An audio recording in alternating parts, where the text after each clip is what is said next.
From the Detroit Free Press, it's Friday, September 25th. Here are today's top stories, presented by Bush's Fresh Food Market. Calling all foodies, Bush's is hiring. Are you passionate about food, looking for growth, development, and excellent wages? Come grow with Bush's and apply online at bushes.com/join our team. That's Bush's, BUSCHS.com/join our team. For the Detroit Free Press, I'm Kerry Jr. II. Coronavirus cases in Michigan continue to grow in counties across the state. Officials recently reported outbreaks tracing back to 57 locations related to schools and colleges. Free Press reporter Nisa Khan can provide more information on how those cases are being traced. Nisa, thank you for talking to me. Thank you for having me. What is the current state of the outbreaks at schools? So the number of coronavirus cases at Michigan colleges are getting larger, and as students and faculty and staff have been gathering and the case numbers rise, one thing we've seen in the data is that some counties the schools are in have been seeing those trends crawling upwards. We currently have a list of 22 Michigan colleges and universities, but we're working to make that list longer and more comprehensive. Why are we seeing numbers climb higher?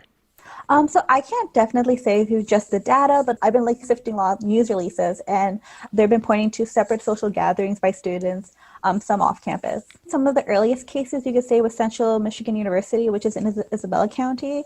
That's when you saw the first rise of cases. We wrote about that as well. So it has been happening when students started moving a little bit earlier, right before school starts.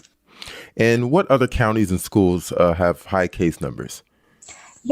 So Wednesday morning, the schools with the highest total cumulative cases are Grand Valley State and Ottawa County, Michigan State University in Ingham County, and the University of Michigan Ann Arbor in Washington County. And so what are county officials doing in response to these outbreaks? So it's been differing from county to county.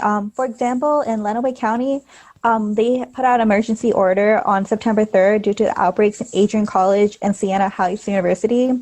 Ingham County also is kind of notable because they spoke up recently saying that MSU has been underreporting their numbers.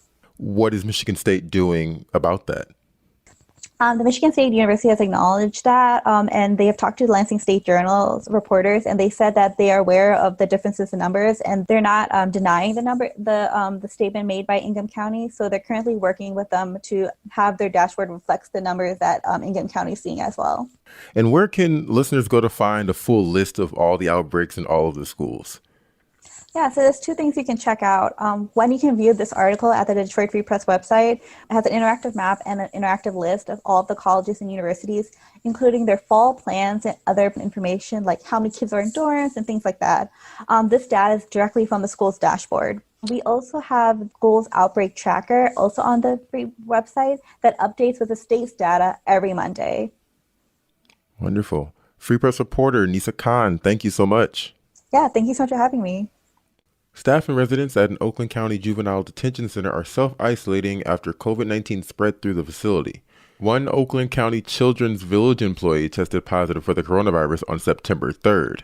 Since then, 4 staffers and 4 residents have tested positive. Those infected and 17 other employees will self-isolate for 2 weeks. County health officials have not determined the source of the original exposure. The facility houses 73 residents and employs 188 full-time staffers. The health division has tested all employees and residents and will continue to do so until all results are negative.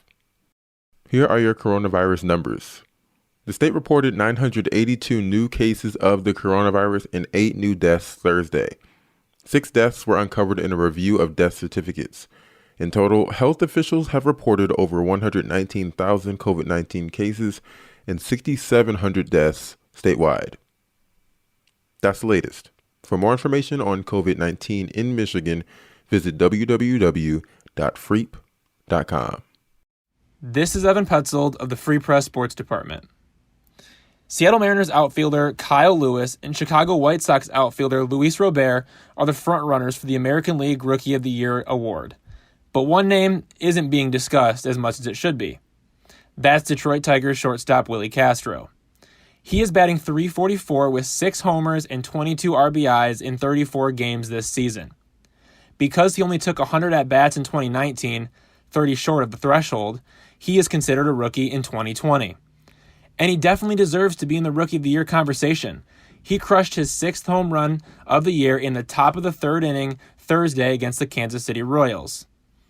Now, although Robert has 11 home runs and 30 RBIs for the White Sox, he only has a .220 batting average, and he is 0 for 26 in his last 8 games. Meanwhile, Lewis has played 55 games for the Mariners this season. He has a .277 batting average, 11 home runs, and 28 RBIs. Because of Robert's recent struggles, he is considered the new favorite. But Castro has 3 more games, possibly 5 with an unscheduled doubleheader, to solidify himself as a candidate. Because he wasn't called up until August 11th, he doesn't have as much time under his belt. Still, the numbers don't lie. He is handling the bat like a veteran. Other names to keep an eye on include Oakland Athletics left-hander Jesus Luzardo, Minnesota Twins right-hander Randy Dobnak, and Houston Astros right-hander Christian Javier. For more stories from the Detroit Free Press, be sure to check out freep.com. That's FREEP.com. If you're a fan and want to support our quality local journalism, subscribe. Go to freep.com/special offer.